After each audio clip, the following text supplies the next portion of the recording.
to a matsayina na shugaban zakirai wanda ni ne kawai ina kan kujera a gwamna na fita na ce ni dan ɗarika ne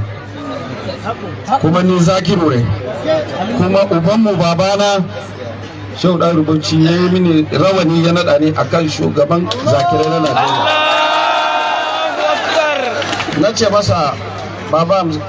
shugaban zakirai Najeriya fam area ovito mi hokki maje Afirka fu gammajum mi yiɗi mi yetta on mi siptirana on bo ko warata ha yeeso neɓata en ɗon mari ɓinguel men en ɗon mari baba men kanko mawɗo ɓaawo men jagorɗo men bo en fuu bo en andi mo wasiri Adamawa Atiku Abubakar to Allah yerdi ngam laamu je Allah on o hokka mo yiɗi o jaɓa ha mo yiɗi bo ngam majum mu bamu da uba bamu da shugaba ya wuce wazirin Adamawa kuma yana tare da mu ƴan ɗarikatun Tijaniya to zabe zai zo en hauta ko emen en hauta koriya men kujeji fe'ata hullata en ɗo fu to Allah yerdi to wasiri laati shugaban ƙasar Najeriya Allah man bo hokka mo ngam je mako on naje goɗɗo ba laamu je Allah on o hokka mo yiɗi fu to en torana wasiri Allah hokka mo laamu ngam ɗume ngam o voɗɗina Najeriya o fuɗɗan bo ɓe men haɗɗo enen on derɗiraɓe mako ngam majum miɗo toro miɗo hokka umurni a matsayi am zakiru miɗo volwa ɓe authority on haɗɗo hande miɗo volwa ɓe hunduko Shehu Ɗahiru Bauchi kala goɗɗo ɗarika ha Najeriya fu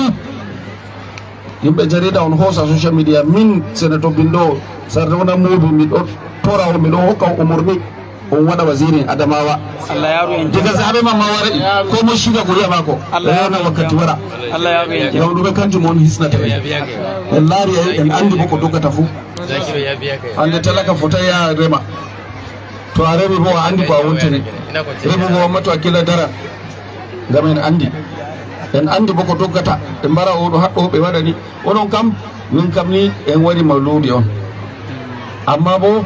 wala no mi laatata seneta mi laata gomna ha leddi daraja irin ɗo mi wara wuro ami mi wara yonde babirawo am mi wiya mi bolwa siyasa ɗo bo nayi mi kewtanayi yimɓe ma sam to ngam majum on faami kadi to Allah hokki en jonde jaam Allah vollu en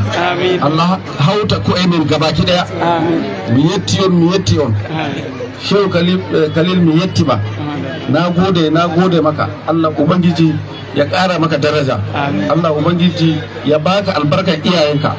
ya baka albarkan shehuhanninmu gabaki daya mi yetti salamu alaikum